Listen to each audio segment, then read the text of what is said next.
Grand Rounds. It's the voice of Zeus. Welcome to Grand Rounds at Silver Hill Hospital. We'll get started in just a moment as people settle into their Zoom boxes.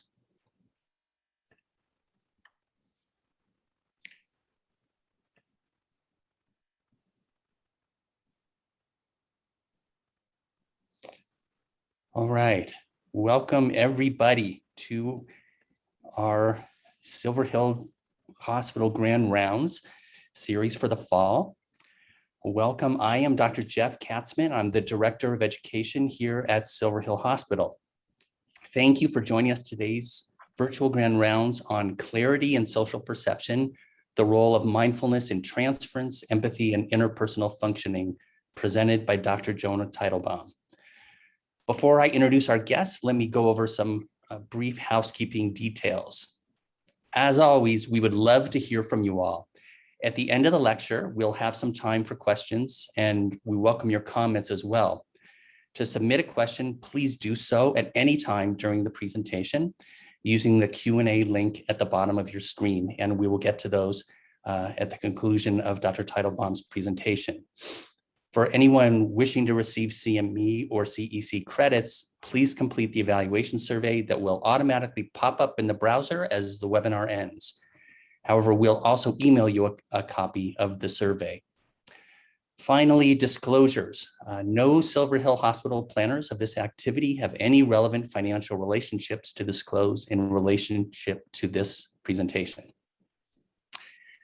Later, I will also be joined by Dr. Amir Gharkhani, who preceded me in this role and arranged for Dr. Teitelbaum to be with us today and will help facilitate questions and answers later on. Now to the introduction of our guest, who many of you know. Jonah Teitelbaum is a clinical psychologist in private practice based out of New York City. He works with a range of patients with varying clinical presentations. His primary areas of interest include the integration of psychospiritual experiences, the role of non-ordinary and higher states of consciousness in the process of insight, particularly with respect to social cognition, and the clinical use of psychedelic substances. Jonah completed his graduate training at Long Island University, Brooklyn, where he trained in adult psychodynamic and integrative therapy in a range of clinical settings. His pre-doctoral internship was at Harvard Medical School, Cambridge Health Alliance, with rotations through outpatient psychiatry, the Psychiatry Emergency Department and Partial Hospital Program, the Victim of Violence Program, and the Psychodynamic Research Clinic. He completed his postdoctoral fellowship at Silver Hill Hospital with intensive training in dialectic behavior therapy, mentalization-based therapy, transference-focused psychotherapy, and acceptance and commitment therapy. After completing his fellowship, Dr. Teitelbaum continued on at Silver Hill Hospital as a staff psychologist for the Argent program. Alongside his private practice, he is currently a supervising psychologist at Silver Hill Hospital and LIU-Brooklyn. He is a Vipassana meditator and an avid surfer and golfer. Dr. Teitelbaum has also been a tremendous guide personally to me and has helped me to understand the role of education at Silver Hill Hospital. I am personally very grateful for the mentorship and friendship he has shown me and always will be, and it is therefore truly an honor to get to introduce him today. I will now turn to Dr. Jonah Teitelbaum to talk to us for the next 70 minutes or so before we get into a dialogue. Thanks so much, Jeff. Really, really appreciate it. And you can hear me okay? Yep. Yes. Okay. Just want to start off by thanking Jeff and Amir and Jane and Anne and Andrew and Michael. Really, really grateful to have this opportunity to speak here today, and humbled by the number of people that have joined to listen. This is a topic that I'm very passionate about, and very excited to share with you all today. And I hope you all find it interesting and maybe even learn a thing or two. So with that, the title of today's talk, as Jeff mentioned, is Clarity and Social Perception, the role of mindfulness in transference, empathy, and interpersonal functioning. And I'll be presenting some research that was conducted as part of my doctoral dissertation at LIU-Brooklyn. The only disclosure I have to make is that the idea for this project came to me in a dream. But aside from that, I have nothing to disclose. So sticking with a sort of long-held tradition in mindfulness talks, I'll begin with two pithy quotations. The first by Anais Nin. We don't see people as they are, we see people as we are. And the second from a beautiful little poem by Ellen Bass called If You Knew. What would people look like if we could see them as they are, soaked in honey, stung and swollen, reckless, pinned against time?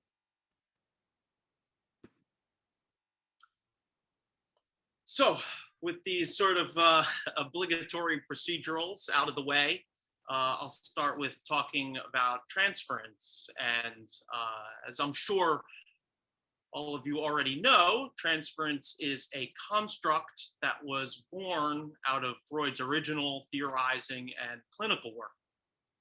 Now, despite being a cornerstone of psychoanalytic thought and practice since its inception, transference has been the subject of relatively little empirical research. And there's a few reasons why I think that is. One is that transference as a concept has changed throughout the evolution of psychoanalytic thought and has been defined in a whole variety of ways.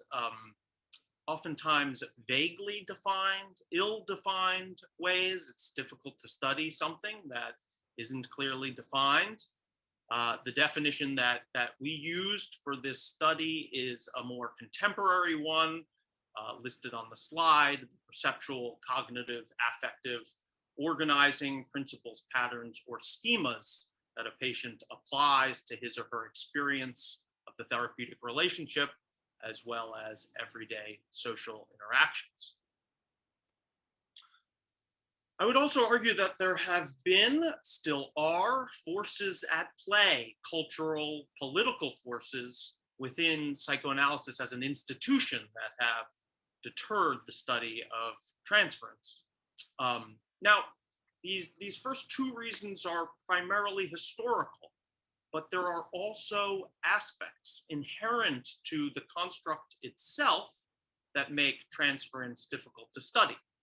One is that it's said to operate implicitly outside of conscious awareness, and therefore it is not readily accessible to self-report measures. And two is that it's idiosyncratic. It's based off of individual life experience and therefore difficult to compare between people. So it's a difficult concept to study. But I'm going to tell you about a paradigm that attempts to capture this process of transference in an interesting and creative way.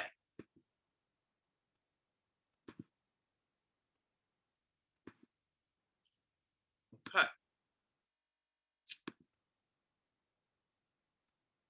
So this is Susan Anderson. She is a researcher out of NYU, and she asks the question, how are everyday interpersonal relations influenced by past relationships with significant others? And there are two things that I like about this question in particular. One is that it's jargon-free. There's no mention of cathexis or counter-cathexis. Two, it's non-divisive. It's kind of part of our intuitive metapsychology. We all believe that our past experience influences us in the present, and that is likely particularly true in the realm of social functioning and social perception. Now,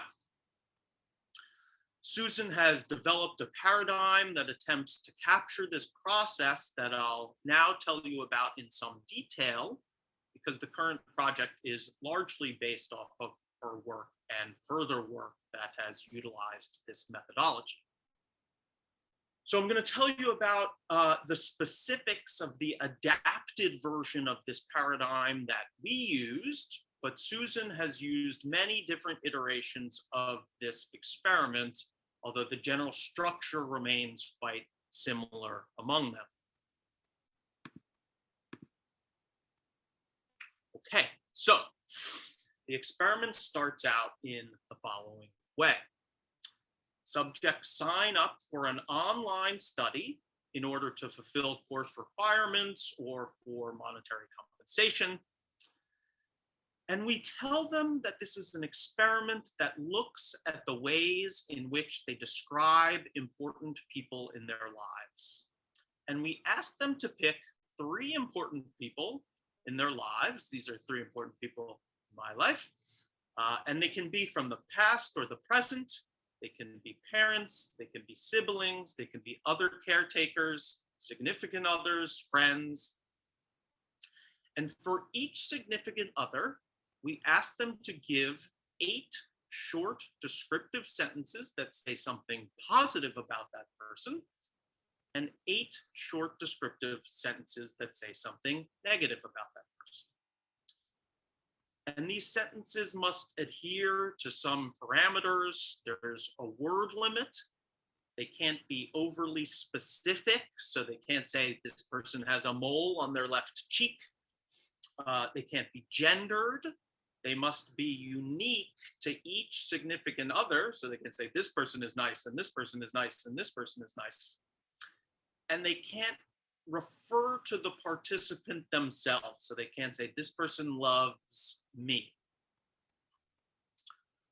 So we end up with 16 sentences per significant other, 3 significant others, and that's 48 unique sentences, unique descriptors total per participant. So we then ask that participants select from an experimenter provided list 14 trait adjectives that are neither descriptive of that significant other nor counter descriptive, but rather irrelevant. Okay. So we then tell the participant that the experiment is over, and we grant them course credit or monetary compensation, and they're logged off of the online platform. Now, unbeknownst to them, the experiment is just getting started. So what happens next is that we ask participants to enroll in a purportedly different experiment that takes place approximately 2 weeks later.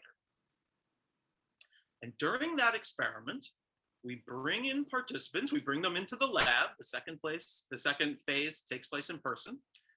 And we tell them that we're going to teach them about some strangers, people who they do not know. And we ask them to do their best to remember them. That's all. Just try your best to remember what each of them is like. We're going to make it difficult. And we teach them about 6 different strangers by showing them descriptions of these strangers on a screen. Now, unbeknownst to them, 3 of these strangers are constructed to resemble the significant others that they had previously described. Not completely. We've changed their names, and we've injected these descriptions with some of the irrelevant trait adjectives that they'd previously picked.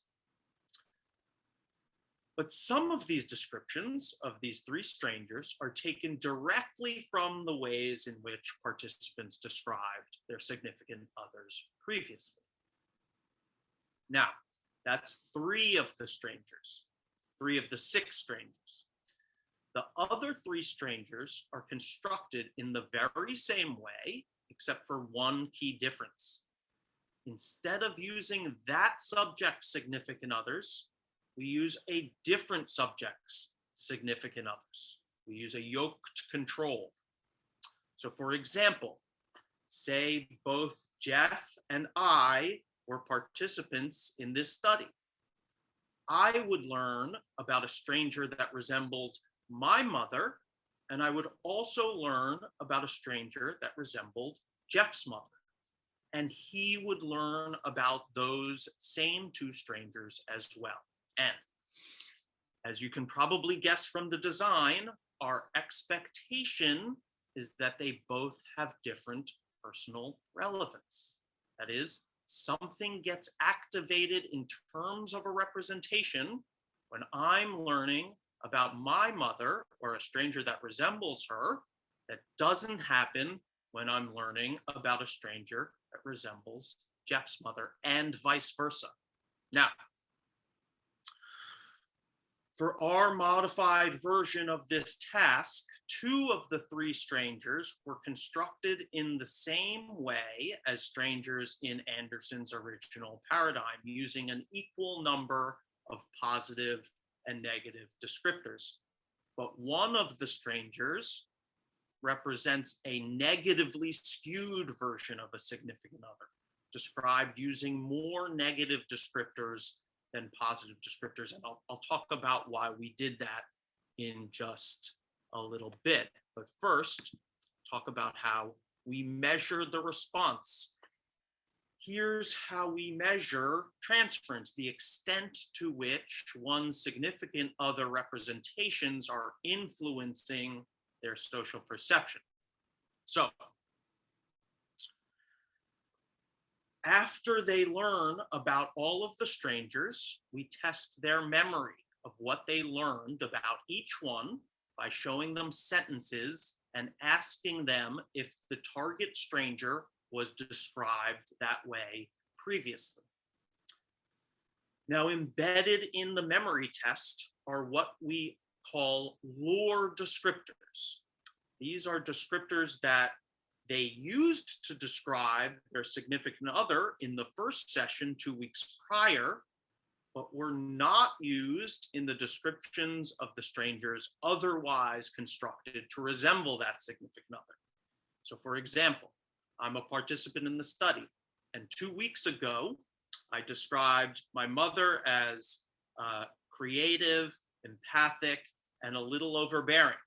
And today, I am shown a stranger who is described as a little overbearing and empathic.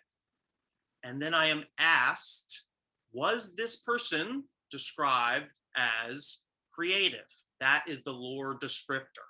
That's the variable, the proxy for transference. Now, if we are correct that learning about a stranger that resembles my mother activates a representation for me, that learning about a stranger resembling Jeff's mother does not, I'll be more likely to misremember having seen lore descriptors when remembering the stranger resembling my mother than when remembering the stranger resembling Jeff's mother.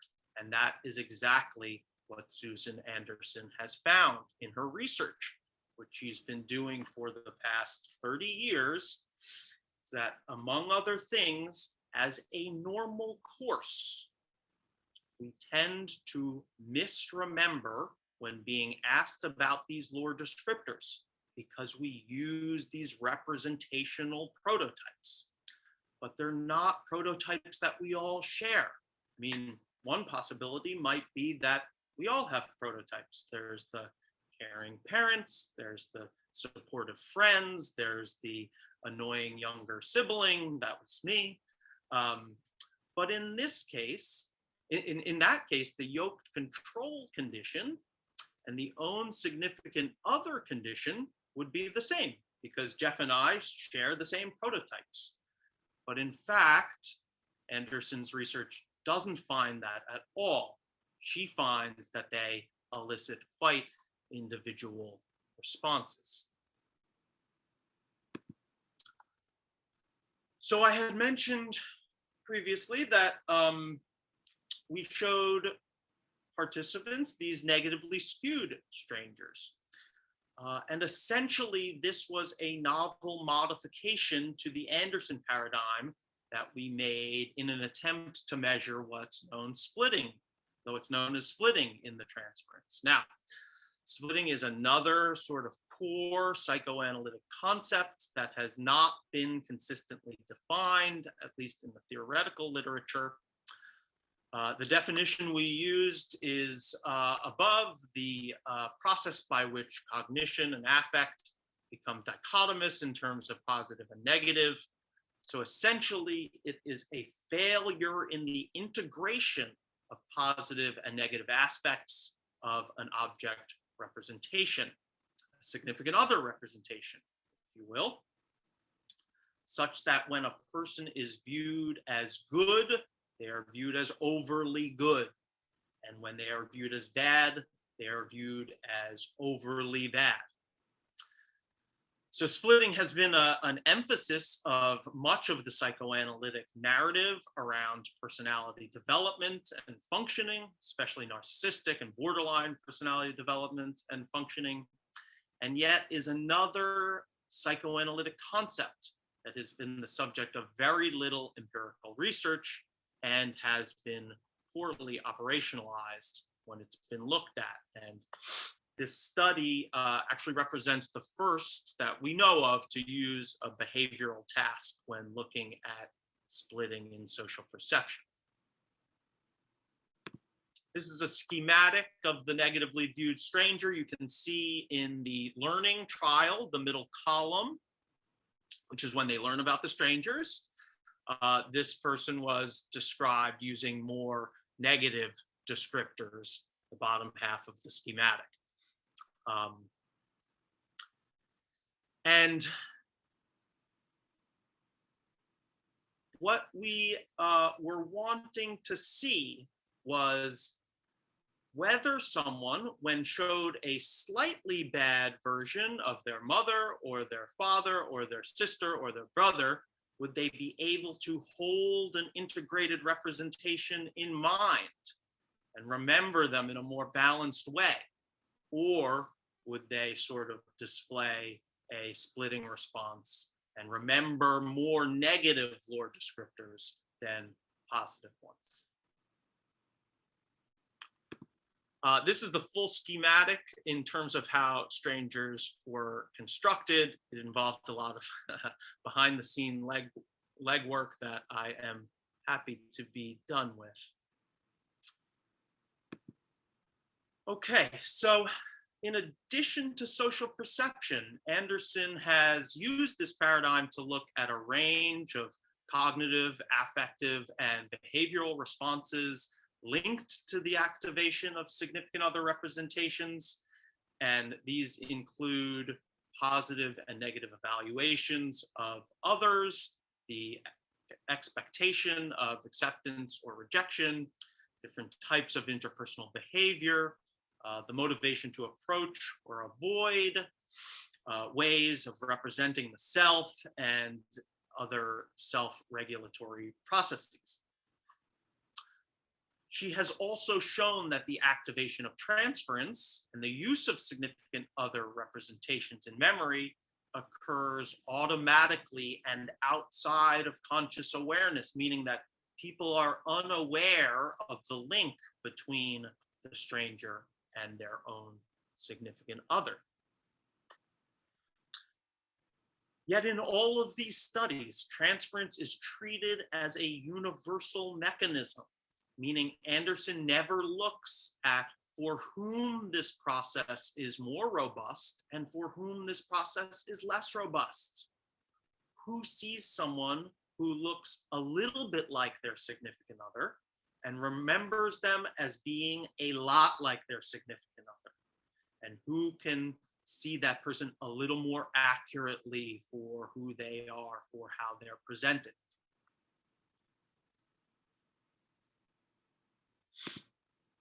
Okay, so one research group led by Ari Kruglansky at the University of Maryland has used the Anderson paradigm to look at this question, to look at what individual differences may moderate the strength or robustness of the transference effect.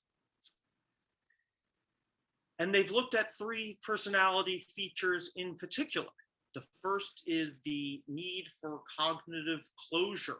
That is the preference for a concrete answer as opposed to ambiguity.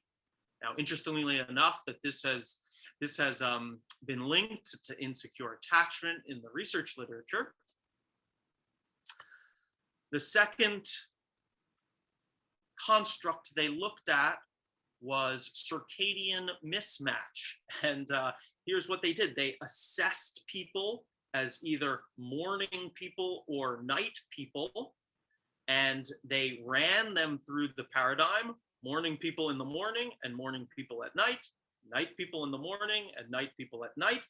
And they found that during times of circadian mismatch, meaning morning people at night and night people in the morning, people overall tended to display more robust transference reactions. The last construct that they looked at was assessment orientation, which is the tendency for an individual to evaluate and critically analyze goals, states, means, the self, and others by comparing one thing to another. They found that people who were low on assessment orientation tended to display more robust transference reactions. So there were many different places that we could have gone in terms of looking for other moderators of transference as measured by the Anderson paradigm. And we decided to look at mindfulness for reasons that hopefully will become clear shortly.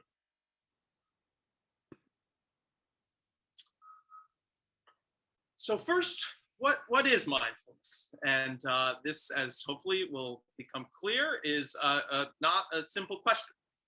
But mindfulness is a construct that originated from a Buddhist philosophy of mind and has been increasingly adopted into Western psychology over the last 35 years.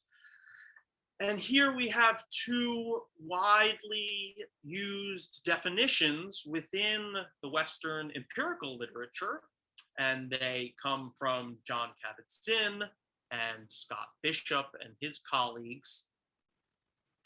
And Western definitions of mindfulness are typically characterized by two fundamental elements.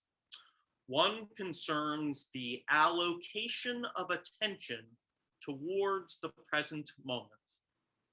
And the other concerns the assumption of a non-judgmental orientation towards one's own experience. Now, these are definitions that I don't like for various theoretical reasons. And I'll go through a few of them. For one, these definitions amount to a feature list. That is, they are features of the practice of meditation, but they tell us nothing about the structural and functional organization of what we're calling mindfulness. And I think that's at least in part due, and these are arguments made by John Vervaeke and Leo Ferraro, but due to a confusion between the language of training and the language of explaining. Meaning that when I teach mindful meditation, this is in part what I tell people to do: to pay attention to the present moment, the breath, non-judgmentally. But again, this does not tell you anything about how mindfulness works, about how different aspects of the practice are interrelated and interconnected, and how mindfulness can help us cultivate insight and cultivate wisdom and cultivate non-reactivity. And because of this, it makes it difficult to show how mindfulness may be related to other constructs, namely transference in the case of this study.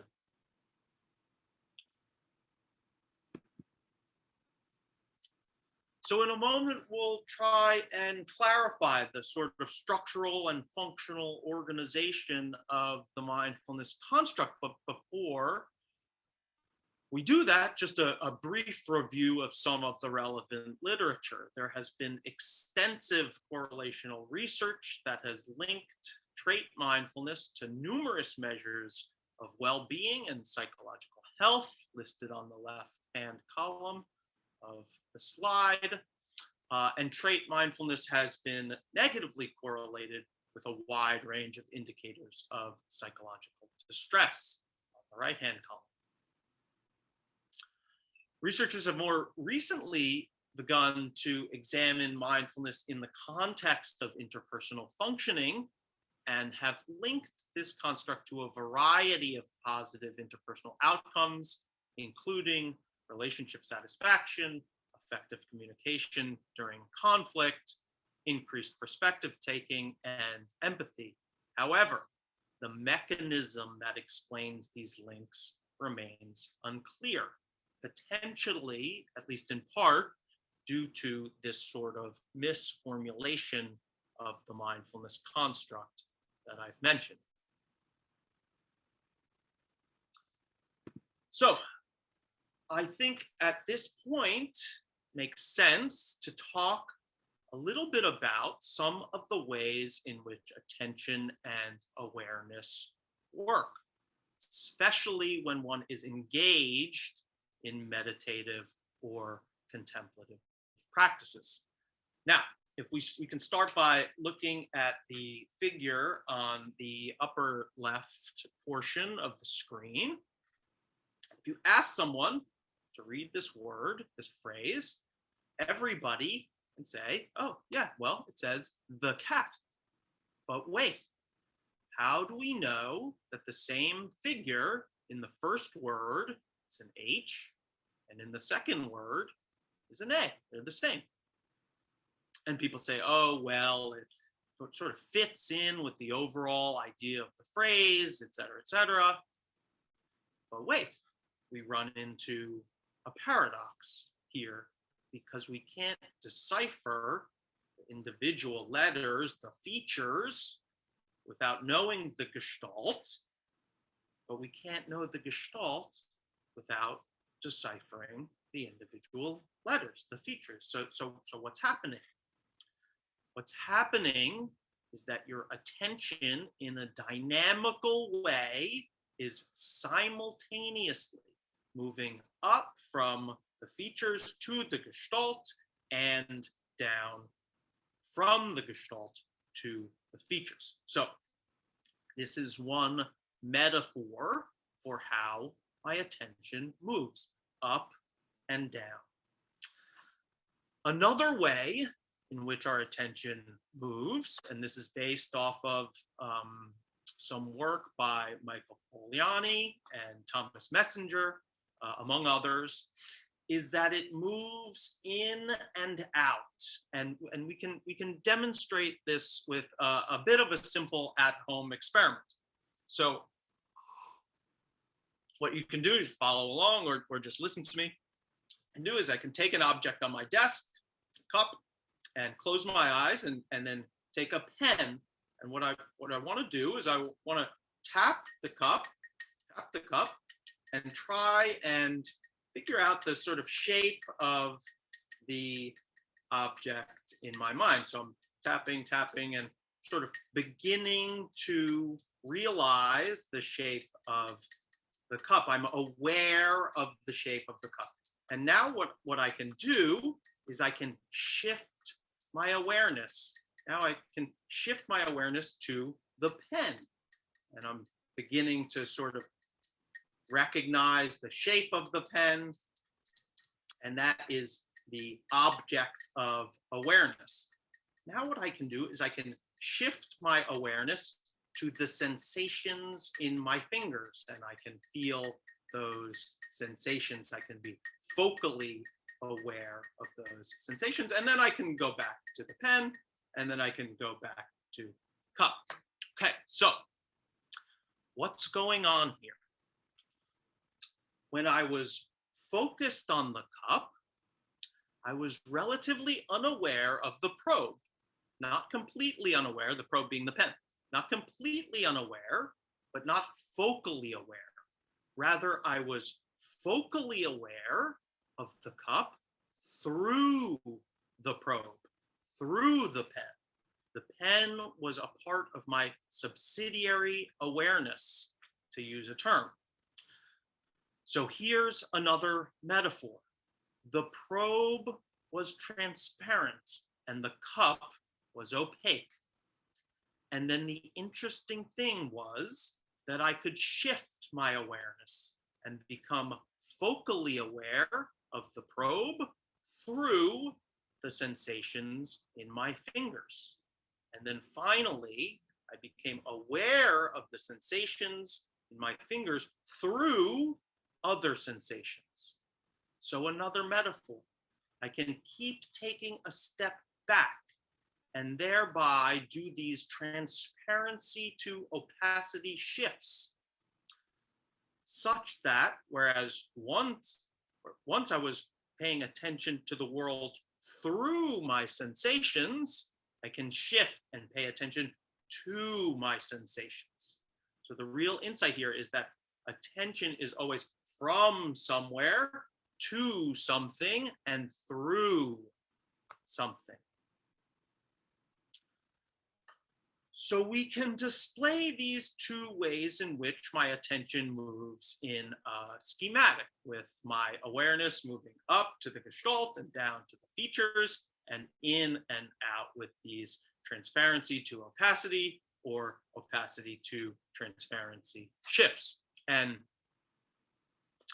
although we can think of these things as two separate processes, it's important to know that they operate in a highly integrated and dynamic way. That is, usually when I'm moving towards the gestalt, grasping the bigger picture, and using that bigger picture to look out and see more deeply into the world.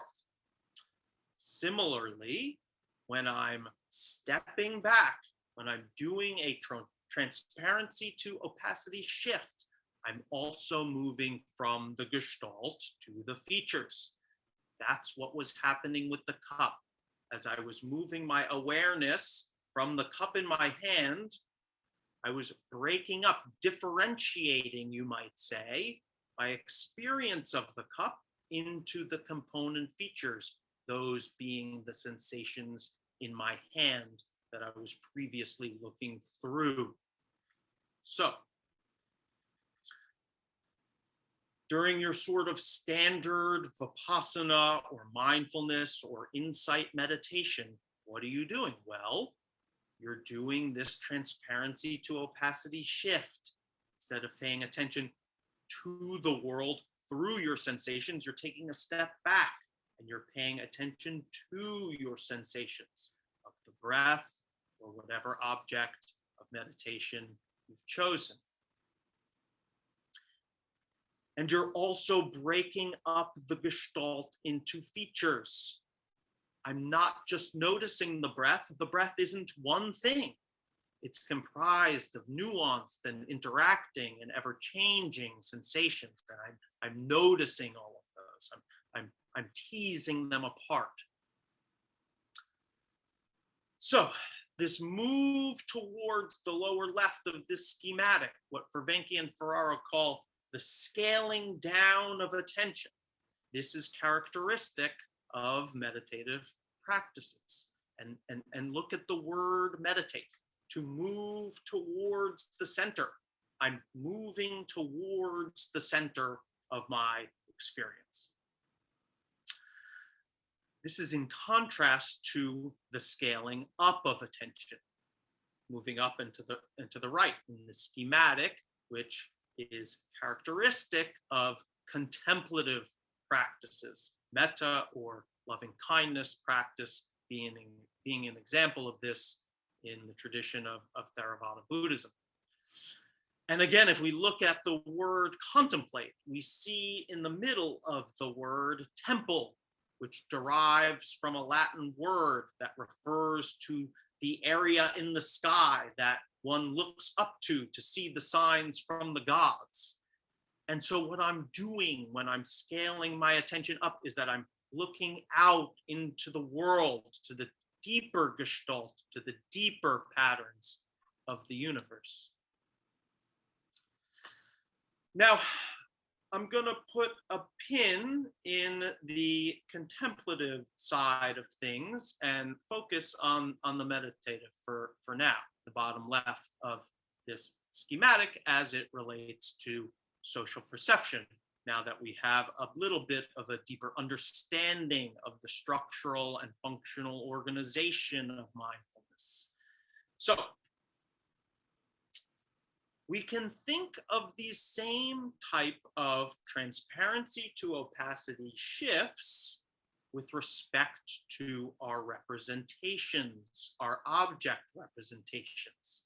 That is, typically, we look through our representations at the social world, meaning our representations are transparent to us, and the referent, the person, is opaque.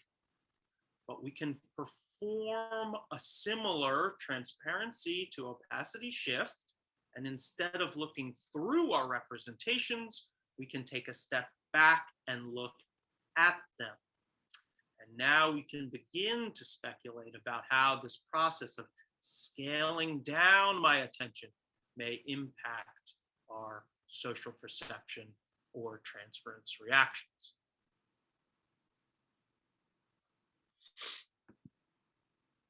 Now, this idea of scaling down attention dovetails quite nicely with a theorized mechanism of action for mindfulness proposed by Dan Siegel.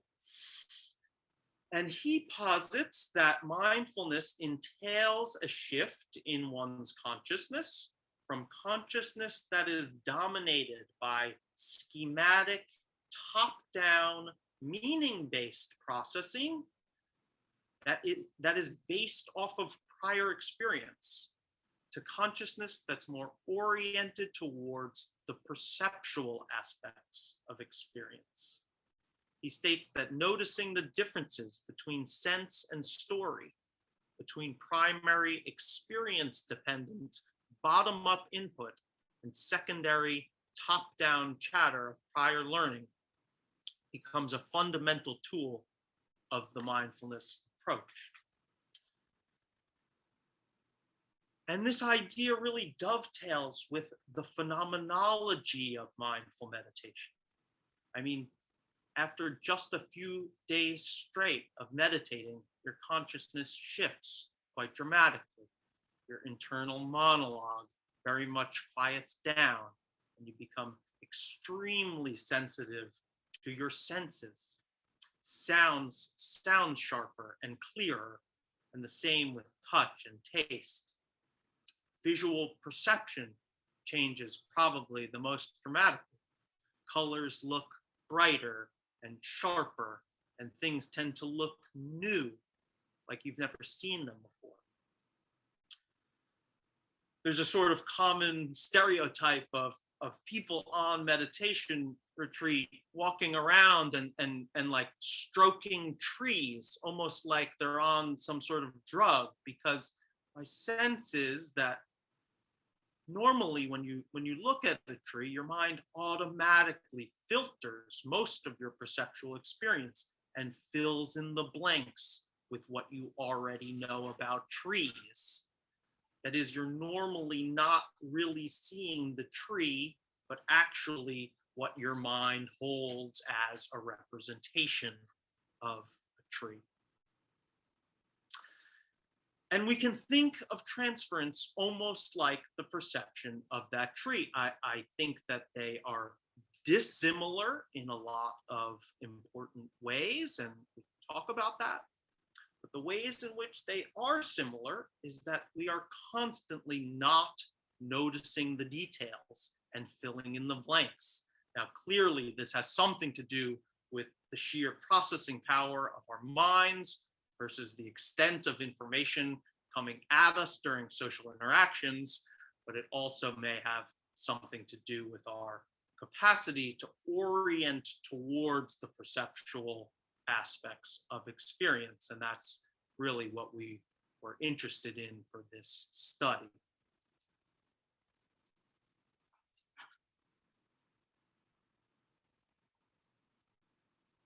There's much empirical research that supports this notion too, indirectly, that is. Most notably, the consistent finding that seasoned meditators reliably outperform non-meditators on the Stroop test. That's the picture below. And this paradigm asks people to attend to the perceptual aspects of stimuli as opposed to the meaning-related aspects of stimuli. So in the example, people are asked to name the color of the font as opposed to the color that the word represents. And meditators have consistently been shown to respond more quickly and more accurately on the Stroop test. So now there's the question of empathy and interpersonal functioning and kind of how these two constructs fit into the equation. So within the social psychology literature, empathy is parsed in a few different ways. There is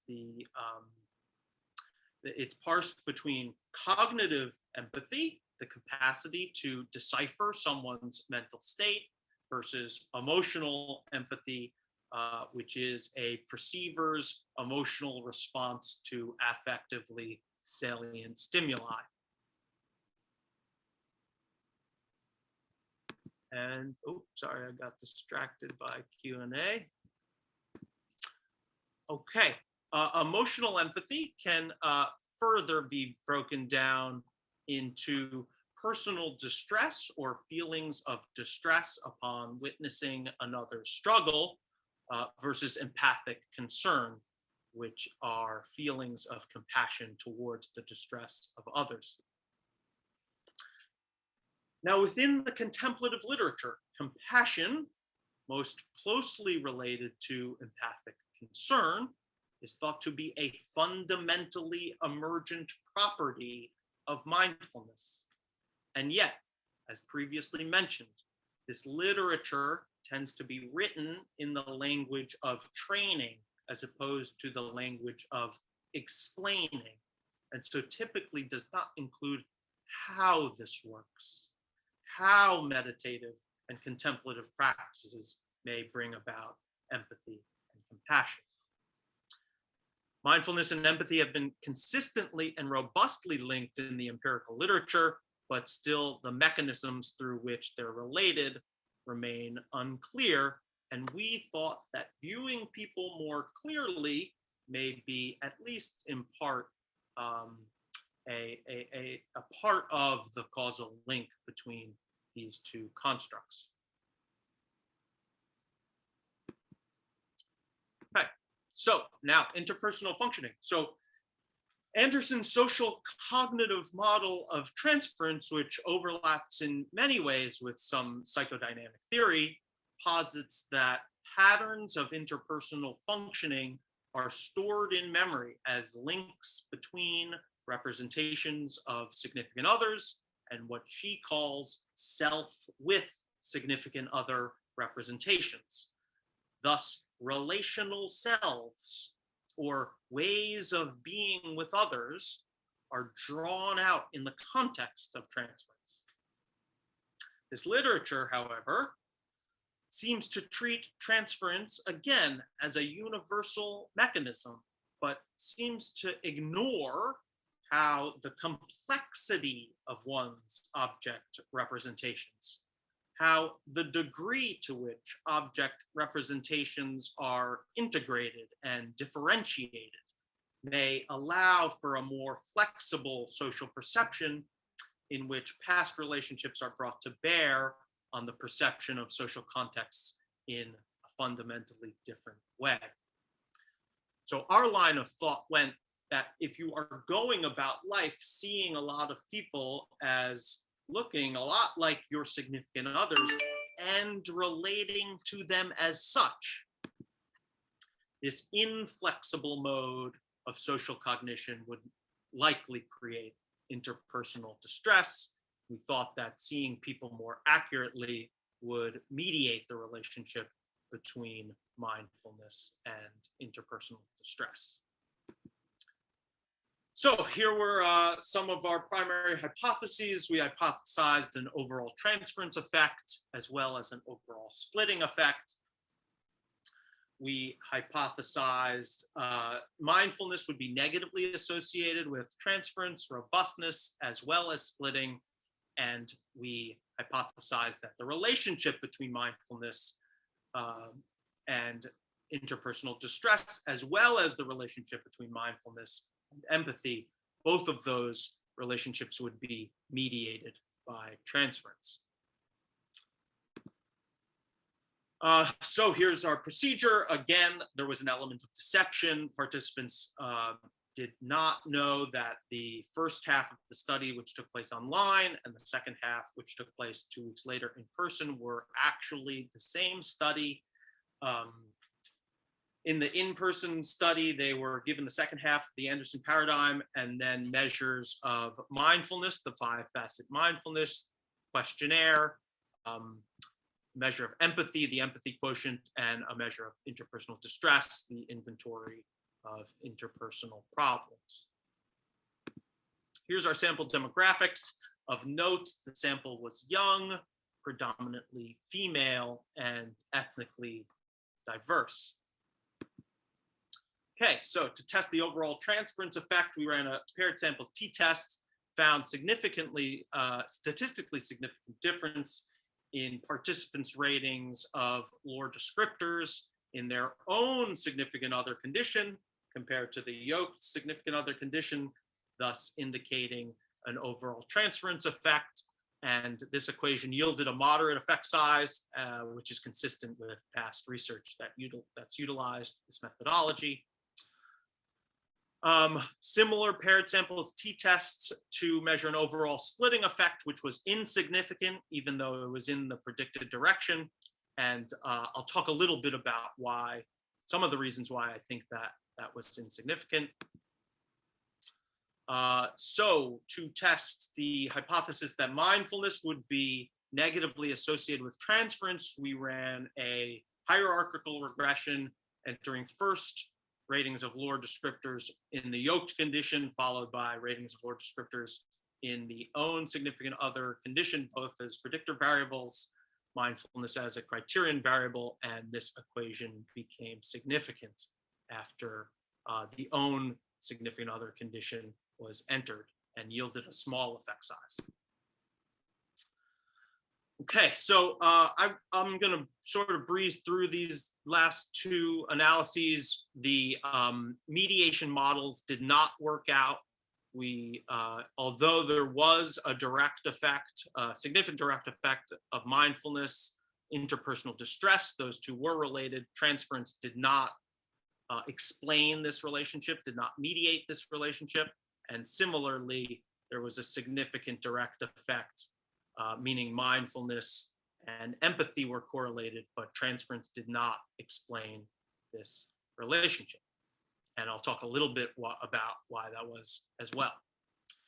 But first, we had this significant relationship between mindfulness and transference, and we wanted to sort of further examine what accounted for that.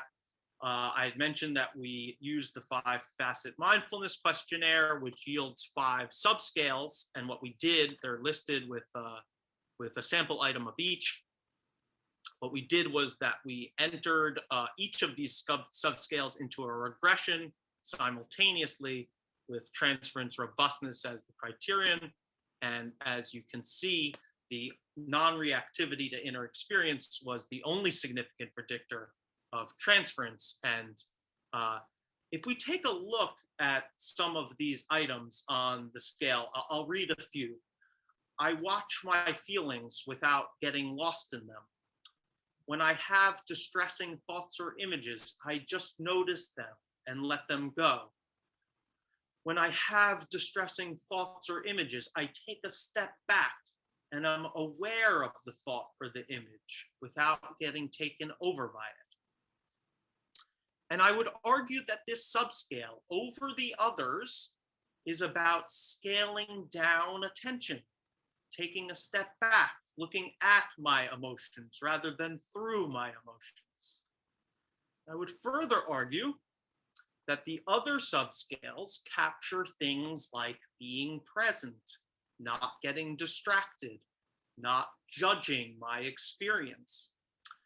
And these are all mindfulness from the perspective of our original feature list language of training definition of mindfulness. And again, they likely do not gauge the structural and functional organization of the mindfulness construct, and therefore maybe don't have as much explanatory power. So just to summarize some of the significant findings, the first is that we validated a version of the Anderson paradigm in which the first phase was conducted online and the second in person. To our knowledge, that had not been done previously. This project also broadens research looking at moderators of the Anderson paradigm to include mindfulness, and it highlights non-reactivity to inner experience as an important factor in the relationship between mindfulness and transference, and in doing so, indirectly sort of substantiates the type of reformulating of the mindfulness construct that I've been talking about.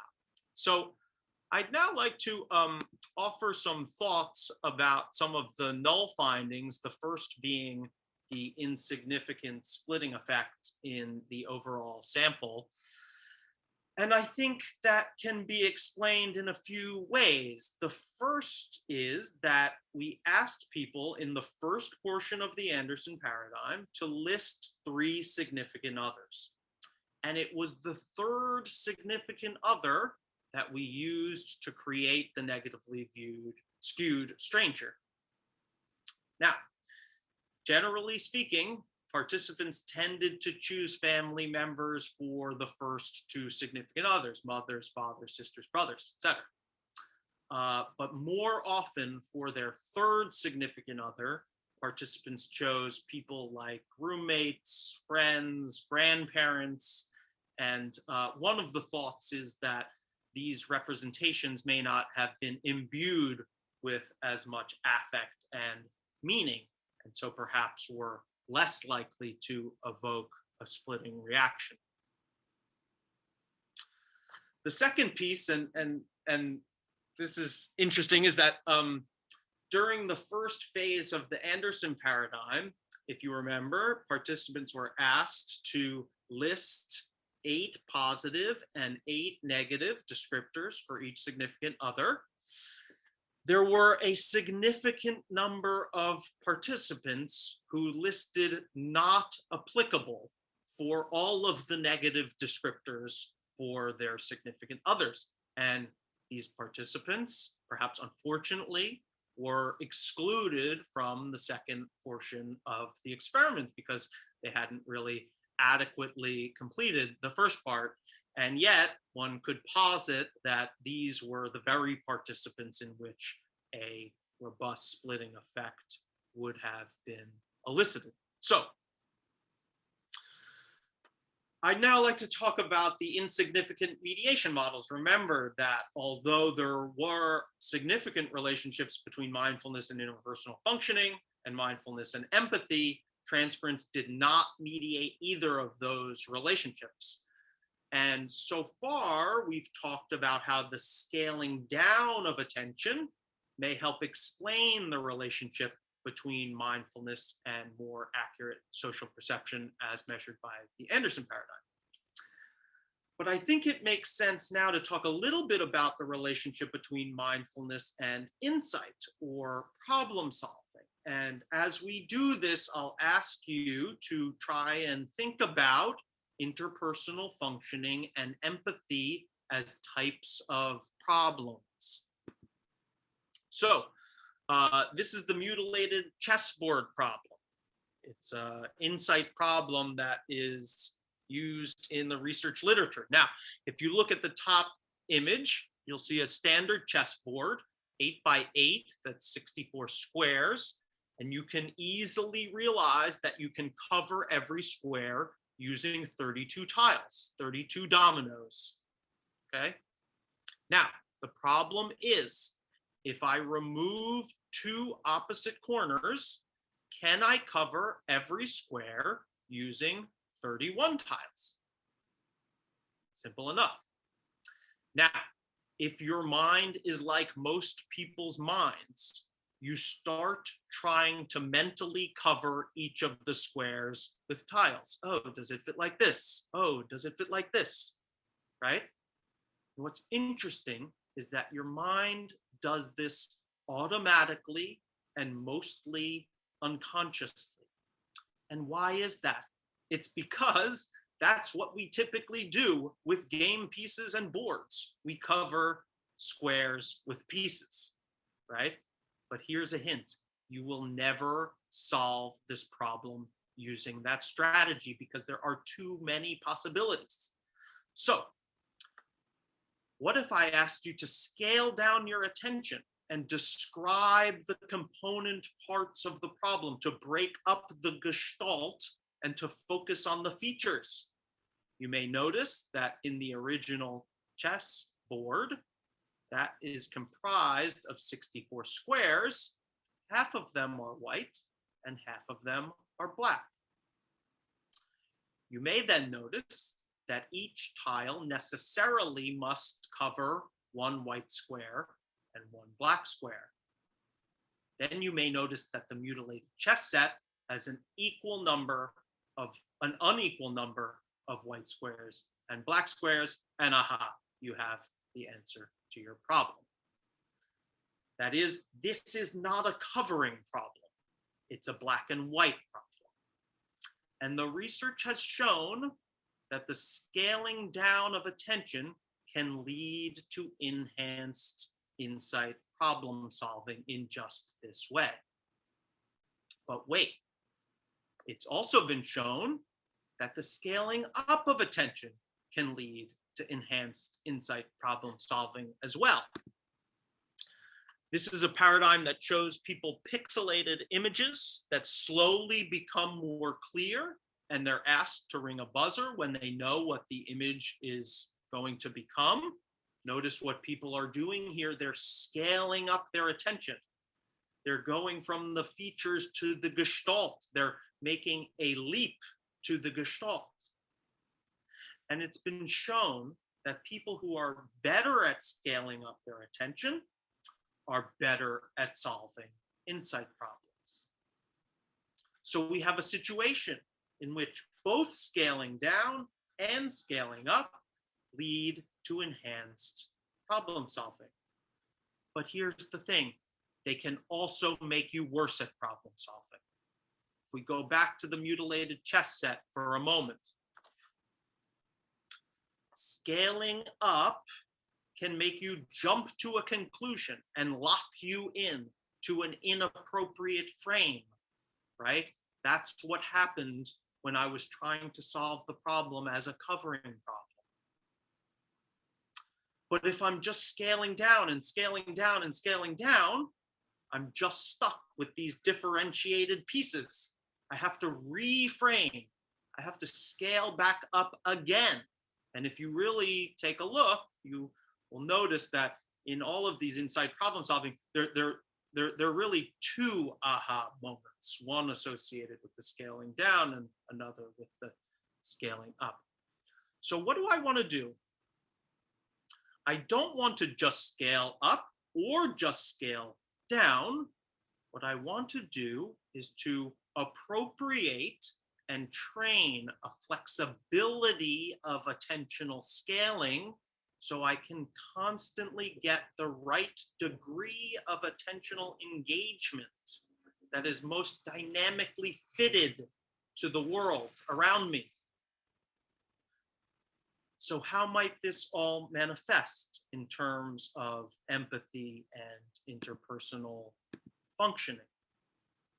So we've discussed the ways in which mindfulness, through the scaling down of attention, may result in more accurate social perception as measured by the Anderson paradigm. But again, this did not explain increased empathy. This did not explain enhanced interpersonal functioning.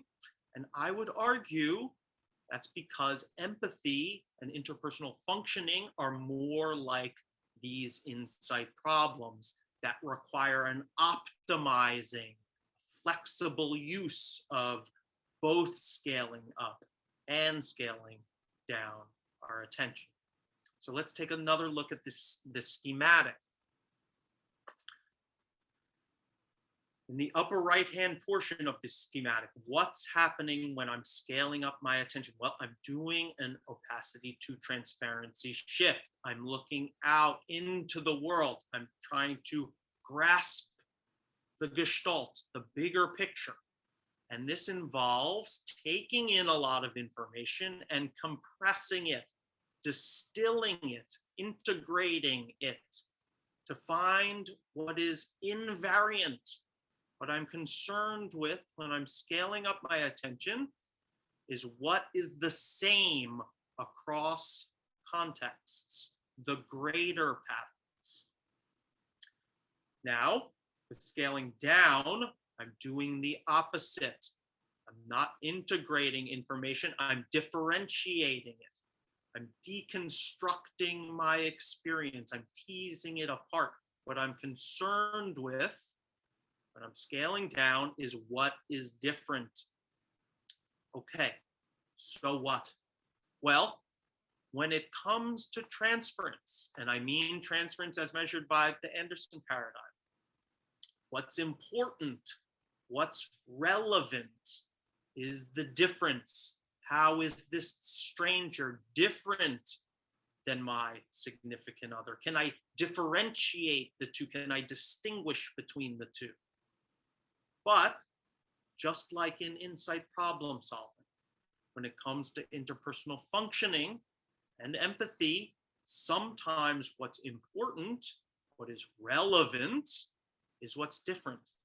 And sometimes what is relevant is what's invariant, what's the same across contexts. So I need to use both in a flexible and dynamic way. And what's interesting is that there's been a trend in cognitive science and AI in particular to try and conceptualize different types of pathology, psychopathology, in these terms. Individuals who are overgeneralizers on the upper right portion of this schematic, who tend towards the scaling up of attention, who maybe even put things together that don't belong together. Psychotic spectrum illness, for example, or in more subtle ways, I think this has implications for borderline pathology. You know, in a relationship, say I'm blinded by love, and I mean that almost literally. I may have trouble noticing all the smaller details, scaling down my attention, what the other person is doing and saying that may indicate that they don't feel the same way and that I'm blindsided. On the other side of this coin are types of psychopathology in which individuals are overly bound to features. For example, Andrew Gerber has some unpublished data that shows that individuals with high functioning autism spectrum disorder perform better on the Anderson paradigm. They see the strangers more clearly. They remember them more clearly. But their cardinal dysfunction is in the realm of interpersonal functioning and empathy. So what's going on? Well, it could be that this type of psychopathology could be characterized by difficulty in scaling up, difficulty in seeing the gestalt, difficulty in seeing the deeper patterns in the social world. And while they may be able to scale down to differentiate people, they may have difficulty scaling up, categorizing people into accurate social groups, reading people based off of the larger social context. Autism spectrum disorder is one example, and in more subtle ways, I think the obsessive personality structure is another.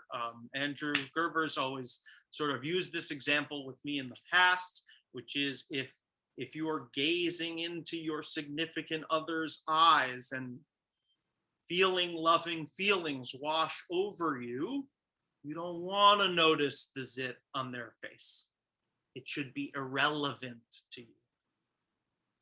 So we can see how the flexible and dynamic scaling up and down of attention is what's important in interpersonal functioning and empathy, which is perhaps why less robust transference reactions did not mediate these aforementioned relationships. Okay, so a few limitations. The sample size was young and mostly female, which limits generalizability of the findings. The second is that I think there are some inherent weaknesses to self-report measures, namely they are confounded by self-deception, as well as sort of impression management errors. In terms of some directions for future research, I do think the Anderson paradigm is an interesting and flexible paradigm.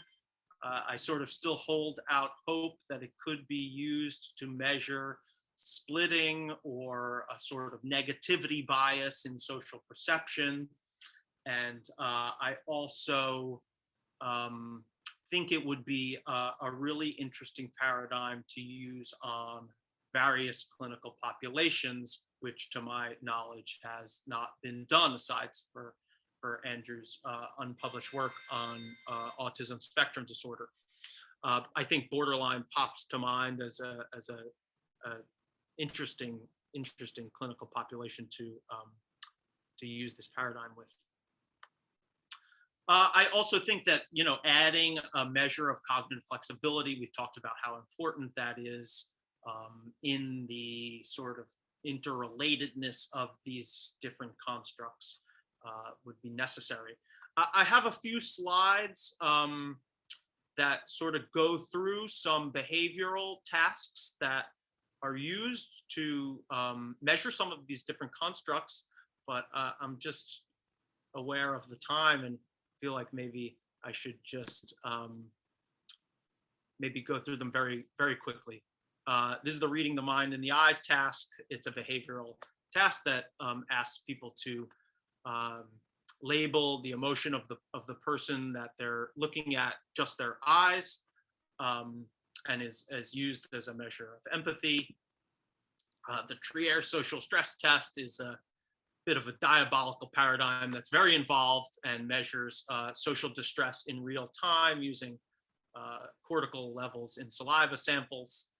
And lastly, there are attentional blink paradigms that measure attentional blink, which is sort of a refractory period in the nervous system where you are blinded to certain type of stimuli after noticing a target stimuli, and this is shown to be moderated by mindfulness as well, and I think could be used as an interesting proxy for mindfulness or equanimity or non-reactivity in that way.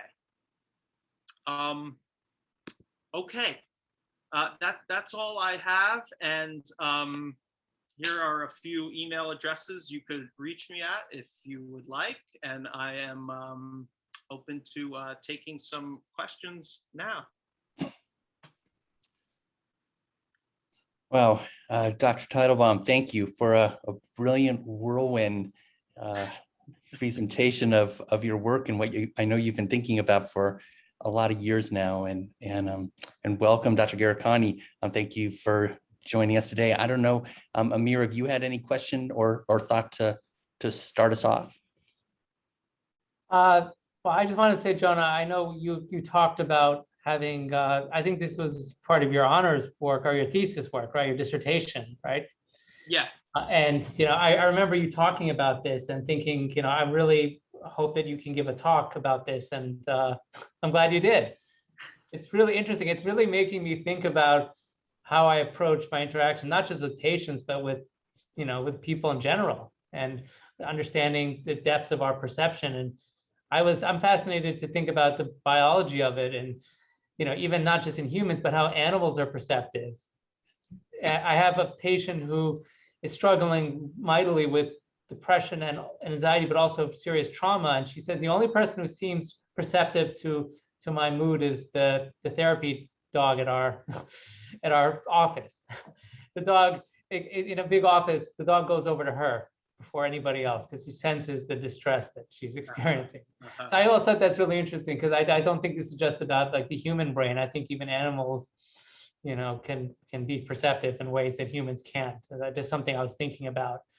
But yeah, I just wanted to thank you for giving the talk, Jonah. I want to give some time for some of the people to ask questions. We have a lot of people who are chiming in. I don't know if Jeff, if you want to handle it or what's. Sure. I'll handle it. I wanted to ask just briefly, Jonah, given what you're saying, I know you as a psychodynamic psychotherapist, and I am curious in your practice how you integrate mindfulness meditation, or if there are particular patients you encourage to develop that practice, and how you think about it in the patients you work with. Yeah. That's a really broad question, and Sure. my first response is I'm not really sure. But I mean, if you think about scaling up and down of attention, right?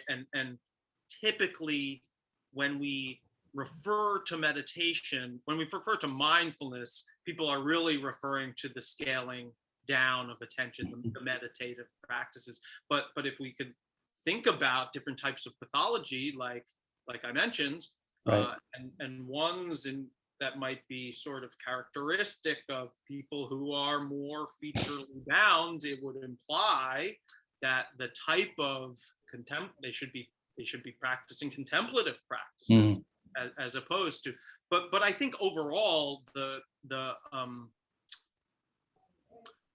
thrust of this is that always both are required. We're constantly, I could make an argument that contemplative practices that these map onto Piagetian assimilation and accommodation, where the contemplative practices are assimilation and the meditative practices are accommodation, and everything that we do is a constant sort of flowing in and out of both of those things. So the flexibility in that flow is what's most important. And then in terms of how I integrate these things in my own practice, pretty much across the board with patients, I emphasize how important I think it is for them to develop a meditation practice. And if people sort of, get hooked by it and want to learn more, I'm there to sort of coach them along the way. And then I think, another thing that this study points to is the importance for us as clinicians to develop our flexibility of attention and being able to, take what's in front of us and abstract it into the larger picture, and take our theory and sort of utilize it in the present moment. Like those things are constantly happening in my own clinical work. So thank you. That's just very helpful from my overly generalized questions. Thank you. Thank you. So we have some questions out here. We have first from Lisa Fandel, who says, does using Zoom as the medium actually decrease the amount of layers of perception, allowing the experience to be more transparent? What do you think about Zoom and the concepts you're presenting, Jonah? In terms of therapy, I'm not so sure I follow. Could you read that again, maybe, Jeff? Does using Zoom as the medium actually decrease the amount of layers of perception, allowing the experience to be more transparent?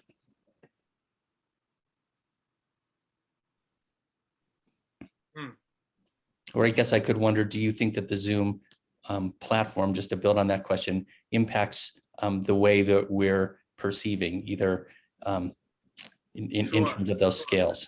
Yeah, I mean, it's interesting. I mean, what comes to mind for me is I listened to a podcast recently that was about Zoom fatigue. And one of the things that the guy was saying was that since I mean, so much of our social perception, right, as we know, is nonverbal, and we're actually getting less information on Zoom, right? And so what do? Like we don't see as much body language, and so what do? We maybe fill in the blanks, right? We might fill in the blanks with what we already know with pre-existing knowledge structures, and you know, in a certain way, that might be cognitively taxing. And I don't know if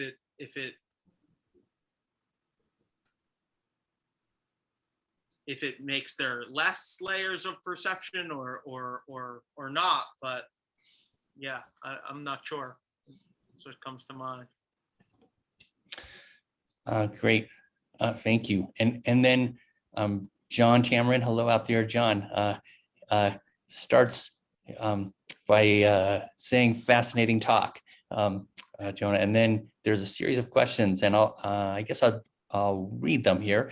And in the minutes we have left, you can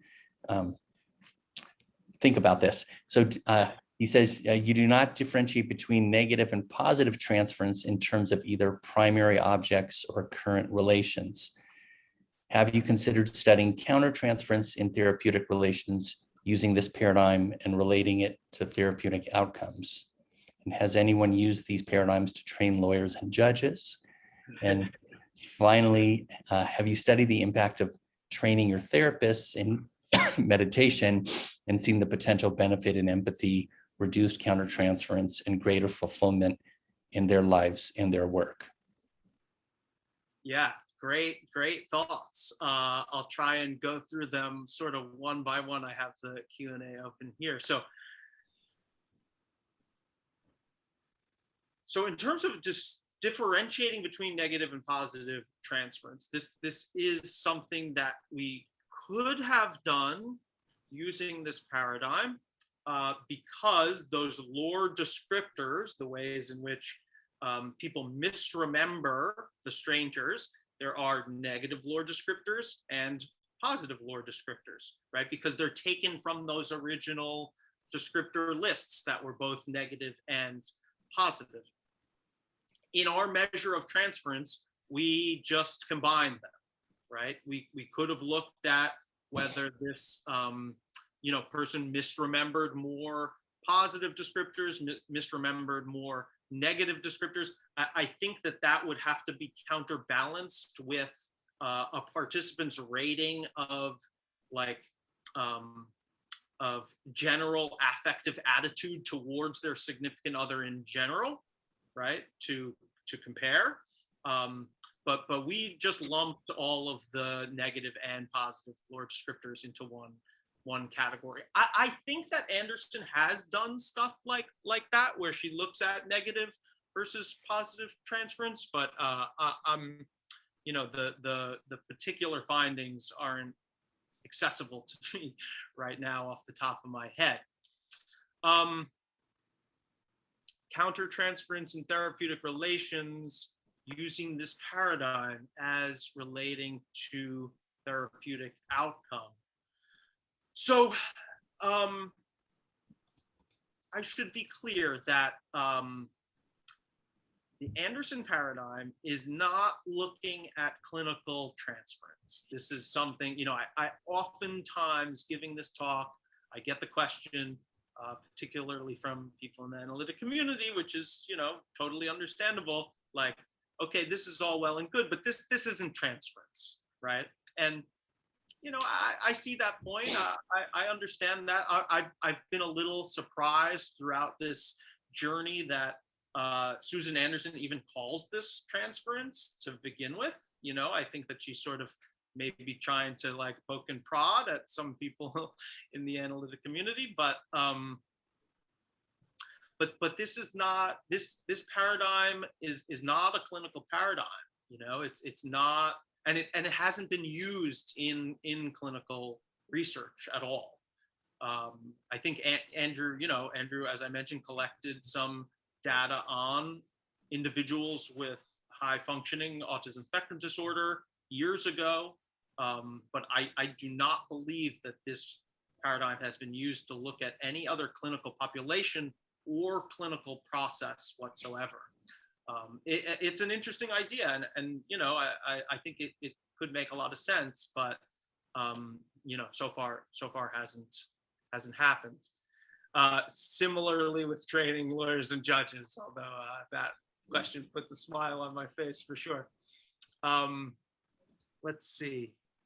Have you studied the impact of training therapists in meditation?